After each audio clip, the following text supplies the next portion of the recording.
آج ہم history of law پڑھیں گے. فلاسفی آف لا کا ایک امپورٹنٹ چیپٹر ہے جس میں ہم لیگل ہسٹری پڑھیں گے، یعنی کہ لا نے اوریجنیٹ کہاں سے کیا. اب اس کو میں اس طرح تو نہیں کہہ سکتی کہ بیسکلی اوریجنیٹ کہاں سے کیا، کیونکہ اوریجن ہم لوگ جان ہی نہیں سکتے. دو اسکول آف تھاٹس ہیں، ایک ہے نیچرلسٹ کا، ایک ہے پازیٹیوسٹ کا. نیچرلسٹ یہ کہتے ہیں کہ جب ایک انسان پیدا ہوتا ہے اس کے ساتھ اس کے رائٹس اینڈ ڈیوٹیز جنم لے لیتے ہیں، ٹھیک ہے. تو اور لا جو ہے وہ ان کے مطابق نیچرل ہے. جہاں بھی 3 سے 4 لوگ یا ایک سوسائٹی آباد ہوگی تو وہاں پر کچھ رولز اینڈ ریگولیشنز ہوں گے جس کو وہ فالو کریں گے تاکہ سوسائٹی ان کی پریویل کر سکے. تو ایسا ہو ہی نہیں سکتا کہ کہیں لوگ انسان جا کر بسیں اور وہاں پر لا نہ ہو. تو انہوں نے کہا ہے کہ لا ہمیشہ سے ہے، انسان کے ساتھ ہے. جبکہ جو پازیٹیوسٹ ہیں ان کا ماننا یہ ہے کہ جب تک کوئی بھی لا جو ہے وہ انکار نہیں ہوتا، ریٹن فارم میں نہیں آتا، تو فالو کرنے کے ہم اس کو باؤنڈ نہیں ہیں. ان کے مطابق لاز وہی ہوتے ہیں جو کہ ریٹن فارم میں آتے ہیں. اب اگر میں لیگل ہسٹری کی بات کروں گی تو لیگل ہسٹری میں ہم انہی کو پڑھیں گے کہ ہم انہی سویلائزیشنس اور سوسائٹیز کو پڑھیں گے جن کی وجہ سے لا جو ہے وہ گرو کیا، اس کے اندر ڈیولپمنٹس ہوئیں، اس کے اندر چینجز آئیں. کیونکہ ہر زمانے کے مطابق لاز میں ماڈیفیکیشنز ہوتی ہیں، لوگ اپنے مطابق جو ہے وہ اس کو چینج کرتے ہیں. ایسا ہوتا ہے کہ جب اربنائزیشن کی طرف جا رہی ہے، اب ہماری ماڈرنائزیشن کی طرف اگر سوسائٹی جا رہی ہے زیادہ، تو وہاں پر لوگ جو ہے وہ کرائمز بھی زیادہ ہوں گے، تو وہ اس کو دیکھتے ہوئے اس کے مطابق کچھ رولز اینڈ ریگولیشنز سیٹ کرتے ہیں. تو یہی چیز ہم اس میں پڑھیں گے اور ہم بس اس کو یہی دیکھیں گے کہ لا نے ایوالو کیسے کیا ہے. تو legal history is closely connected to the development of civilisations. جیسے جیسے سویلائزیشنس ڈیولپ ہوتی گئیں، نئے کرائمز انٹروڈیوس ہوئے، نئے پھر لاز بنے، رولز اینڈ ریگولیشنز ہوئیں، پینالٹیز، کرائمز، یہ ساری چیزیں جو ہیں وہ انٹروڈیوس کروائی گئیں. سب سے پہلے ہم یہاں پر دیکھ لیں گے ہمارے پاس جو law of if and then ہے. یہ جو اس کو کہتے ہیں ہم کازیٹک اسٹیٹمنٹس ہوتی ہیں، یہ کہ اگر کوئی کام کوئی جرم کر دیا ہے تو اب اس کا نتیجہ کیا ہوگا، اور وہ اسپیسیفکلی انٹینشنلی اگر کوئی کرائم ہوا ہے تو اس کا کیا نتیجہ ہوگا، اس کی کیا سزا ہوگی، پینالٹی ہوگی. تو یہ ہے 22 سینچری میں بفور کرائسٹ. یعنی بفور کرائسٹ سے مراد یہ ہے کہ حضرت عیسیٰ علیہ السلام کی پیدائش سے قبل نام کا ایک شخص تھا جو کہ ایک سمیرین رولر تھا، اور یہ ایک جگہ کا نام ہوگا. اس نے فارمولیٹ کیا ہے پہلا ایکسٹینٹ لا کوڈ. کون سا؟ اف اینڈ دین کا. اس کو ابھی بھی ہم فالو کرتے ہیں لیکن کچھ ماڈیفیکیشنز کے ساتھ. اب ہم آگے چلتے ہیں، ہمارے پاس اگلا ہے کوڈ آف ہیموربی. ہاں جی، یہ تو بڑا ہی ایک فیمس کوڈ ہے اور تاریخ میں لا کے حساب سے یہ بہت زیادہ ڈیولپڈ لا ہوا تھا اس زمانے میں. دیکھتے ہیں یہاں پہ اس میں ایک بیبیلونین کنگ تھا جس نے رول کیا تھا میسوپٹومیا کو، اور یہ پریزنٹ ڈے عراق ہے. ابھی جو عراق ہے وہ اس وقت میسوپٹومیا تھا. یہ ریٹن فارم کہا جاتا ہے کہ پہلا ریٹن کوڈ لا کا جو ہے وہ ہیموربی کا کوڈ تھا، اور یہ 1754 بفور کرائسٹ، عیسیٰ علیہ السلام کی پیدائش سے قبل کا زمانہ تھا، جس میں کنگ ہیموربی نے اس کو کوڈ کروایا تھا، انکار کروایا تھا. اور اچھا، Hammurabi code of laws, a collection of 282 rules. یہ 282 رولز تھے جو کہ کمرشل انٹریکشن یعنی ٹریڈ کے حوالے سے بھی سیٹ کیے گئے تھے، کیونکہ اس زمانے میں پھر ٹریڈس شروع ہو گئی تھیں. ٹھیک ہے، یعنی ٹیریٹری سے باہر جو ہے وہ ٹریڈس سٹارٹ ہو گئی تھیں، جس کی وجہ سے انہیں سیٹ کرنے پڑے. تو یہ یہاں سے ہم اندازہ لگا سکتے ہیں کہ کس طرح سویلائزیشنس جو ہیں وہ ڈیولپ ہو رہی ہیں. تو انہوں نے پھر سیٹ کیے تھے فائنز اور punishments to meet the requirements of justice.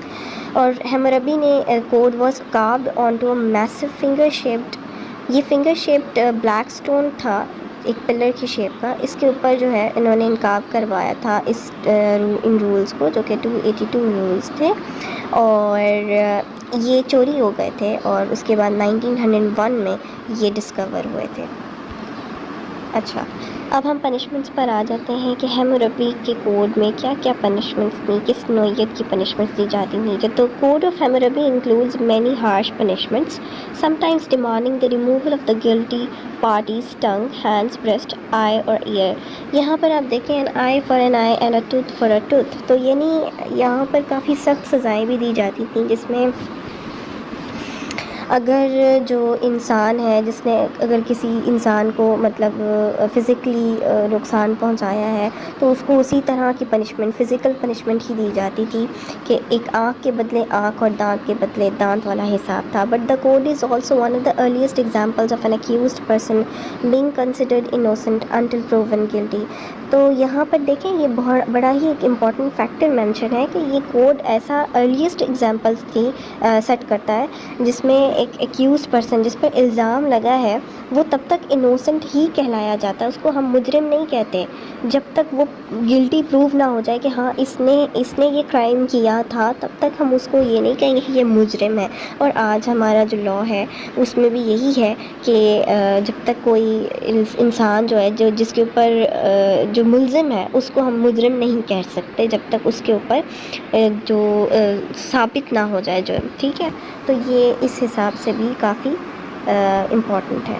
Terms and conditions دیکھ لیتے ہیں کہ اس میں کیا ٹرمز اینڈ کنڈیشنز تھیں. جو دا 282 ایڈکٹس کا مطلب بھی رولز اینڈ ریگولیشنز ہوتا ہے، آرڈرز ہوتے ہیں. Are all written in if then form. یہاں پر دیکھیں دوبارہ اف اینڈ دین کی فارم میں ہی لکھے ہوئے تھے یہ رولز بھی. For example if a man steals an ox, اگر ایک آدمی کسی بھی دوسرے آدمی کا آکس جو ہے وہ چراتا ہے یا کوئی جانور چراتا ہے then he must pay back 30 times its value, یعنی 30 گنا زیادہ اس کی رقم سے 30 گنا زیادہ اس کے پینالٹی دینی پڑے گی. تو یہ اس نوعیت کی سزائیں تھیں. The orders range from family law to professional contracts and administrative لا.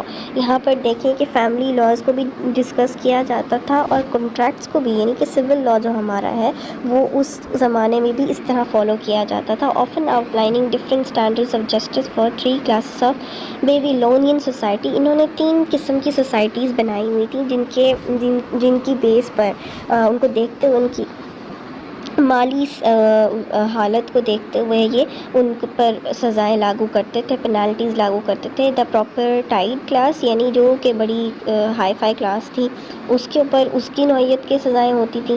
اور جو فریڈ مین ہیں، جیسے جو فریڈ مین کہتے ہیں ان لوگوں کو جو کہ سلیوری سے نکل آتے ہیں باہر، آزاد سلیوز ہوتے ہیں پھر ان کو آزاد کروایا جاتا ہے تو ان کو فریڈ مین کہتے ہیں. اور پھر سلیوز تو وہی ہو گئے کہ جو سلیوز ہوتے ہیں، غلام ہوتے ہیں. تو یہ ان کلاسز کے لیے جسٹس ایڈمنسٹر کیا جاتا تھا.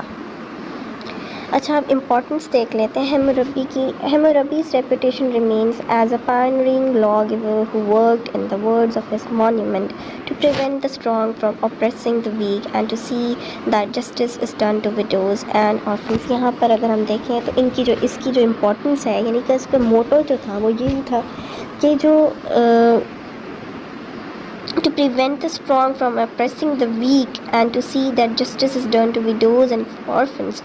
یعنی کہ جو اسٹرانگ کمیونٹی تھی اس کو روکنا کہ وہ غریب جو عوام ہے اس کے اوپر ظلم و ستم نہ کرے، اور ان ساری چیزوں کو بچانا جس سے جو سوسائٹی ہے اس میں کرائم جو ہے وہ پریویل کر سکتا تھا. اور ویڈوز اور آرفنس کو، یعنی یتیم اور بیواؤں کو ان کے حقوق دینے کا ان کا موٹو تھا.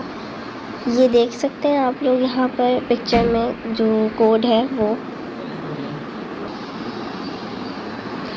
The black stone stele containing the code of Hammurabi was carved from a single 4-ton slab of diorite. یہاں پر یہ ایک سٹون ہے جو کہ ڈیوریبل ہوتا ہے لیکن incredibly difficult stone for carving. بہت اچھی کوالٹی کا لیکن بہت مشکل ہوتا ہے اس پر کارو کرنا. تو اس پر جو 282 رولز تھے حموربی کے، کوڈ آف حموربی جو تھا وہ اس پر انکارو کیا گیا تھا اس طرح. تو یہ اس کی پکچر ہے. آئی ہوپ کہ آپ کو سمجھ آیا ہوگا. نیکسٹ ویڈیو میں باقی جو ہمارے ہسٹوریکل بیک گراؤنڈ ہے، لیگل ہسٹری، اس کو ہم ڈسکس کریں گے.